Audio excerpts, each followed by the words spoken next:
welcome to this edition of Dr. Clark's 101, The Living Classroom. And today we're going to talk politics 101 with Dr. George Amity Sr. Dr. Amity, greetings and welcome, my friend. Greetings, greetings. Yes, indeed. And we're going to talk some real politics today, and federal, state, and local politics.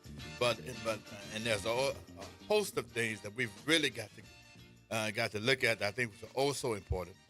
But what I find to be so important that I want to talk about a number of things, including today in the 30 minutes that we do have, the U.S., Iran, TSA, retiring Republicans, Trump and polling, also on a local level, Moreno and what she's doing. And then there's also Supreme Court, birthright to citizenship, the Orleans Parish Court consolidation, and slavery, UN slavery and reparations. Wow. Yes, sir. You know, Wow. we got a It's a lot full on the plate plate. today, Yeah. a big agenda.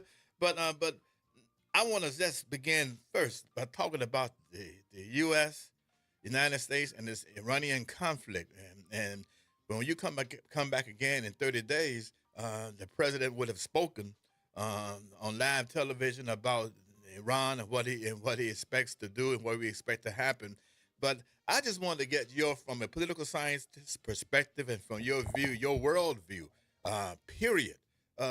This U.S.-Iranian conflict and this war that others call it a war. This president says it is quote unquote a police action or whatever it may be. But your perspective, yes, sir. Well, it's clearly undeclared war, like Vietnam was, like North Korea was. They were undeclared wars. Congress did not okay the going of war, and that's who has the power in the Constitution. But I'll tell you, this Iran, U.S., Israel, and all of that's going on, it's really hard for me to really figure it out because this administration operates in mixed messages and misinformation.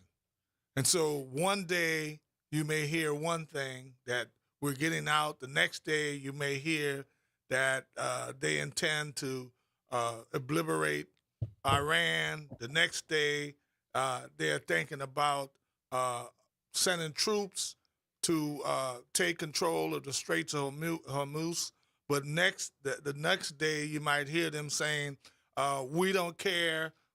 One day, I mean, it's hard to figure this president. I think that what we do know is that he got into this war on his own, basically without going through the processes of Congress or even the international processes as member of NATO. And so this is a war that he owns and one in which I think he doesn't know how it's going to end because Iran is responding in such a way that they're really causing a lot of problems and really making sure that this war continues and trying to put the onus on the president to come to the table with a fair or halfway fair agreement. Well, let me say this, and I respect geopolitics, and we have to understand the nature of geopolitics, especially how the world has been constructed since the end of World War II. And we know now we're 70 years out, 75 years out, and we're moving into a new generation, several new iterations of American political thinking. Is the traditional ways in which foreign policy is constructed and done is not done by this administration. The traditional ways in which domestic policy is done is not is not adhered to by this administration. And what I would suggest to you is that to some extent, and I think this is also real, and that is that it's almost as if they do not understand the nature of, and political scientists understand this, the nature of game theory. And remember game theory, and when you look at game theory, you look at rational choices that others individuals may make, but they did not look at the nature of game theory. And even on this construct of game theory, the given is not operating in a rational manner, and that is to say, this administration. And so for my purposes, I think it's predictable. My prediction is to say that whatever you think is rational, whatever you think is the construct that you and I and right thinking individuals would approach is not acceptable. And it's not accepted. So you can predict his behavior. It's going to be exactly the opposite. And those individuals who study America, Russia, China, and Mid Eastern, those individuals who's in the Middle East, they study Americans. And they not only do they study Americans, they understand, they study American political thinking. Also, I want to move because there's so many things that's on the table right now. I want to talk about, and I want you to give me your take because I know you travel an awful lot, and you are also involved with individuals who engage in transportation, and you're involved with individuals who do understand uh, the nature of protecting our country. TSA and the Congress. Yeah. Again, as a political uh, person, how do you see this? Well, As a professor, yes, sir. the once again we're in what's called gridlock Oh, or a stalemate, and there are things that each party's base is expecting, and they don't necessarily lend themselves to compromise. And so we see that, uh, far as the Democratic Party was concerned, what happened in Minnesota required them to demand that certain reforms be made with ICE and Homeland Security. They had some success in getting Christy Nome out and replacing her, but the key uh, things with respect to them not covering their face, uh, you know, and those kinds of things, yes. security things, the Republican Party doesn't want to give up, and those are things that the Democratic Party are expecting. But of course, then the Republican Party wants to fully fund Homeland Security, and so unfortunately, TSA has been caught in the middle, and uh, with the Republicans controlling both the House and the Senate, I think they're going to get the lion's share of the blame, and that's what's going to happen. Going to impact the midterm elections. And they don't expect to get the lines. They don't believe that they're going to be blamed. They want to blame the Democrats, I don't see it manifesting like that. I don't. And when you talk to the regular people who look at these workers, everyone out there, they don't see the Democrats as being they don't see it in terms of party in particular, in terms of the party that's out of power, as I see it. Yes, sir. But everything we've seen Yes. thus far, in the polling, Yes. the fact that there are 10, 11, 12, 13 Republicans who are not seeking re-election, that tells you something. And the fact that even the elections that have been held to this date, Democrats have won in districts, some that Trump won tremendously or were gerrymandered for the purposes of Republicans. So I don't know what they're reading or what they're thinking, but once again, my bet is that the Republicans are going to get blamed because every branch of government is controlled by the Republicans. And I think to a large extent they're delusional, and giving a false narrative. Yeah, well, I To don't say know the what least. narrative it is, but Yes, sir. it's not dealing with reality. On the other hand, Talk. you got questions like, are we going to have an election? Will Trump leave office? Because, with this idea of, and I'm going to use it, replacement theory, Yeah. white supremacy, and the threat that the country, the majority at some point will have more control over the policies, and it's viewed as some loss for non people of color. We see that the appetite for non-democratic kind of solutions and non-democratic alternatives is not only just rising in the United States, but it's a worldwide phenomenon. And you're absolutely correct. Democracy is beautiful as long as the majority Feels as though they're controlling. Yeah. And But so those- this is Yes. part of the appetite in stomaching Trump and stomaching the Republican Party's obstinance with respect to some of these issues. and to some of them and their own intellectuals have a right to be afraid because they know they know their history in America. Well, and not just in America but in the world. They know their world history Yeah, well, we know of the dominance history. and control. The Yes. history of presidential and congressional is that it swings. Republicans control at one time, and then the Democrats. But it seems as though they're trying to set it up such that the natural order of things won't happen, so we Well, don't know how that's going to end. Well, you know what there is something now that you and I know you have taught this for years in your in the American government courses that you teach in others, and this is something that I address in my government classes, in particular the American government classes, and then those American studies type classes. But the 14th Amendment. Mhm. And the 14th Amendment, and we all understand due process and equal protection. But most important, most important is that when you begin to look at the citizenship and what's going on with the citizenship amendments, those set of amendments that were post Civil War amendments that dealt with black political participation and civil rights and civil liberties in our society. Let's talk about this birthright citizenship. This is something that has been at the core of this particular president. And he believes that it should be turned upside down, and that one. And we all know the beauty, the nature of that. If you're born in America, that you have that there is a direct citizenship, automatic citizenship, and we know that it's the other part of that clause that becomes most important. I want you to address that. Well, Talk to us. The courts have the ultimate say in this case, the Supreme Court. And there are two things that make me think that the opponents of President Trump will be successful.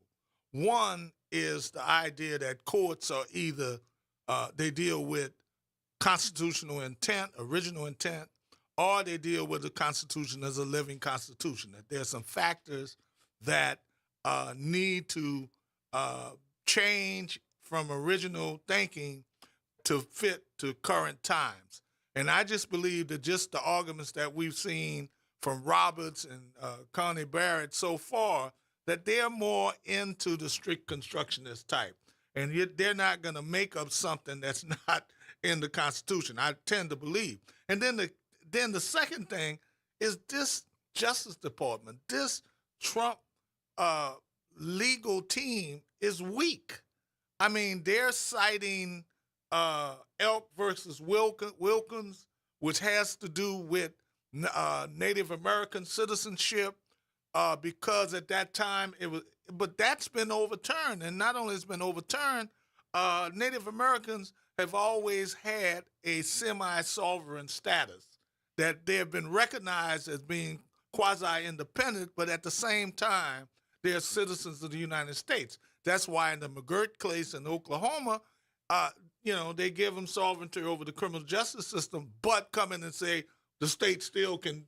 So that's not. I don't think that case was successful, but later on it was changed. And then The Chinese. the Kim Wong case, that proves, because these were parents who were both immigrants, and the Supreme Court ruled that their children were citizens under the birthright citizenship. So the argument of the Trump administration is that, but yeah, they were not. The parents were immigrants, but the parents were documented. So they're making the argument that the anchor baby concept with immigrants crossing over, having kids, that's a special kind of case. I just don't believe the court's going to buy that. Well, there are those who believe that it should be a unanimous decision. And when you start, because everything in life is about counting, and so when you count the judges and see and the expectation that it would be a unanimous decision. But perhaps the fact that they're looking at the case is an example that something that we need to pay particular attention to. The fact that this president has declared that he's going to go to the Supreme Court, and he's going to sit in, and this is something that no president president of the United States has ever done. In so doing, your your your belief is that, do you believe that that is going to have an impact, if any? And what is the political purpose or the political reasoning behind this president sitting in, or if there is a political purpose? Yes, sir. Well, I think it's going to have a negative impact. All right. And I do think that this president believes to use the fact that, especially for the judges that he nominated and were confirmed, that this is a way of calling in his chips. I don't think it's going to work. The courts have made some terrible rulings, but of late, many of the rulings that the courts have made have not gone in the way of this president. I'm talking about DEI. There are many courts that ruled about that. And the other various court decisions relative to this latest one about the art redoing the Capitol, and the court came in and said that's you're a caretaker for future presidents, and you don't have the right to change something that's intended for the presidents of the future. You're not the owner, you're a steward. You're a steward. You're not the Yeah. owner, you're a steward. So far, I think the courts have begun to say on something. Now, a lot of things, this idea of him not being prosecuted, that he have immunity, kind of wasn't a good decision.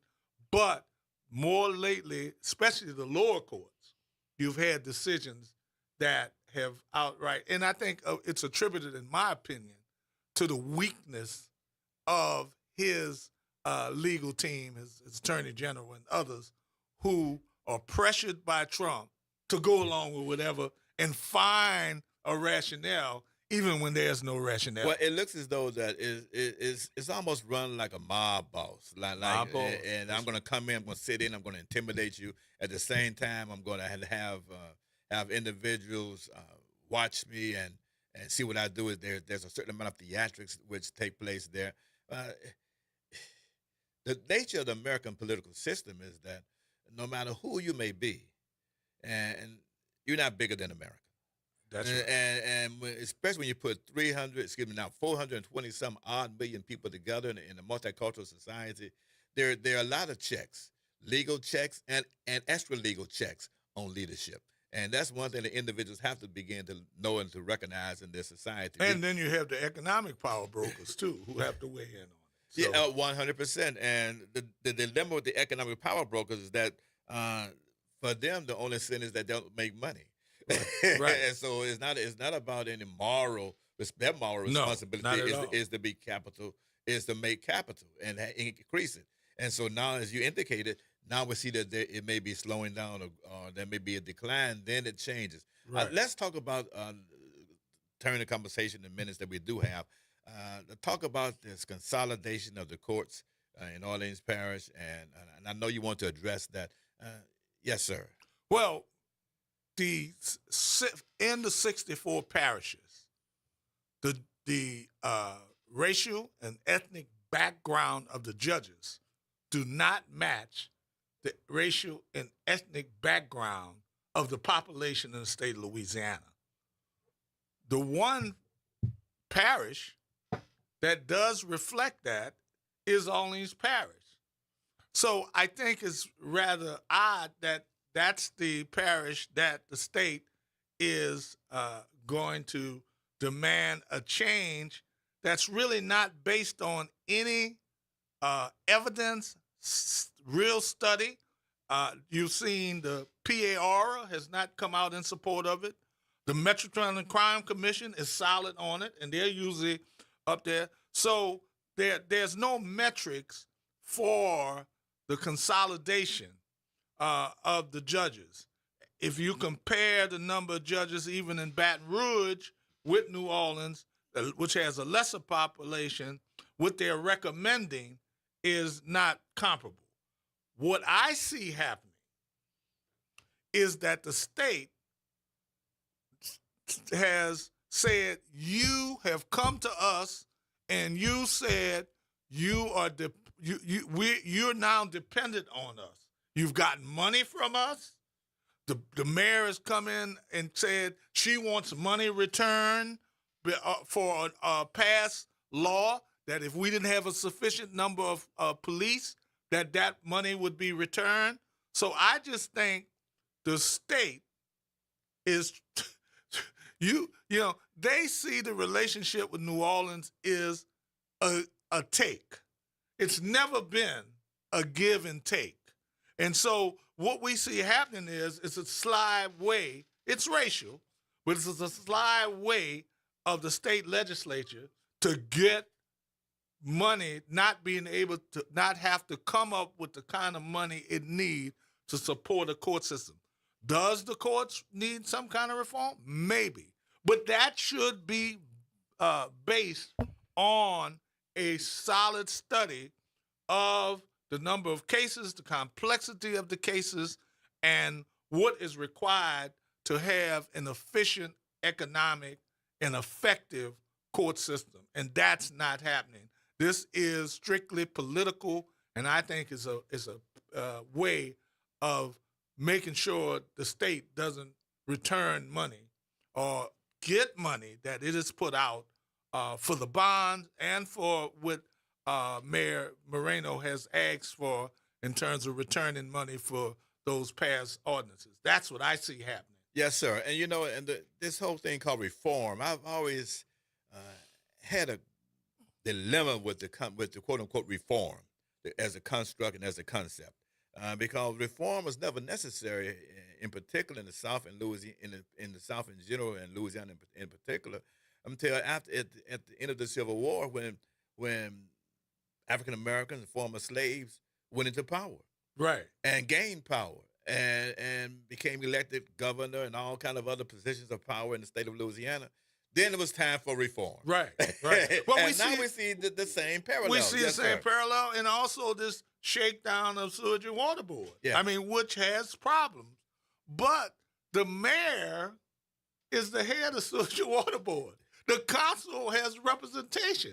So now the council is dealing with the administrators of Sewage and Water Board as though they're separate and apart from the failures. And I just think that that's disingenuous, but the mayor has her own plan about, having it more accountable to the city. But as academic, you recognize that. Yeah. But the citizenry... and it's the same thing with the consolidation. The idea of the council having to come up money for the court system, to me, they're a little too quiet about this whole thing, So it's about dollars. Well, you also mentioned, and I know that very quickly, about reparations and the United Nations and reparations. I want to address that because that's an area that you wanted to give particular attention to today. Well, yeah, the United Nations Committee declared the transatlantic slave trade as one of the worst, if not the worst, events in history. And it also suggests that reparations may be in order. And I believe this is another counterweight by the UN to Trump's dismantling Black history, dismantling his treatment of countries of color, and it's a way of the UN counteracting what the president is doing with all sorts of things. He just came out with an executive order on DEI, and where he's going to drill down on individual decisions and micromanage what's going on. And at the end of the day, as with Hempstead, with the promotion of 2 black males and 2 women, they are about the business of not rewarding people of color, making the assumption that everything that blacks and other people of color have earned has been part of just DEI, or in this sense, rewarded and have enfranchised or is reverse discrimination in the process. And that narrative is false, because the policies that are coming out this administration in agriculture and everything else is bad for beginning farmers and others, and as well as neglected communities. And so this is their way of dismantling anything that was helpful towards compensating for past injustices. Well, in the remaining 2 minutes or so that we do have, tell us what we should look for and we should expect over the course of the next 30 days before we come together again. Well, I think we have to look at the Iran and the world community, because it seems as though, because of the changing technology of war, where drone warfare has become the order of the day, it seems as though Iran has another month or 2 or 3 that it could continue to get hammered, but still wreak havoc on countries around the world. And this, to me, is putting pressure. So we need to see whether this pressure, because you have China and Pakistan and others who, the order of the day is diplomacy. But this is not an administration that wants diplomacy, but he may be forced into diplomacy. Well, his form of diplomacy is just a retreat. Retreat. And leave it to the other nations to clean up. And that's what he stated. That's what he stated just a few hours ago. Yeah, well, that's what he stated a few hours ago. Yeah. Who knows what he's gonna state a couple hours from now. Exactly why you find thousands of troops headed to the Middle East. Yes. Yes, indeed. And again, I want to thank you for joining me. And you can follow me on all platforms of social media. And this is Dr. Clark's Living Classroom. And it's been a pleasure.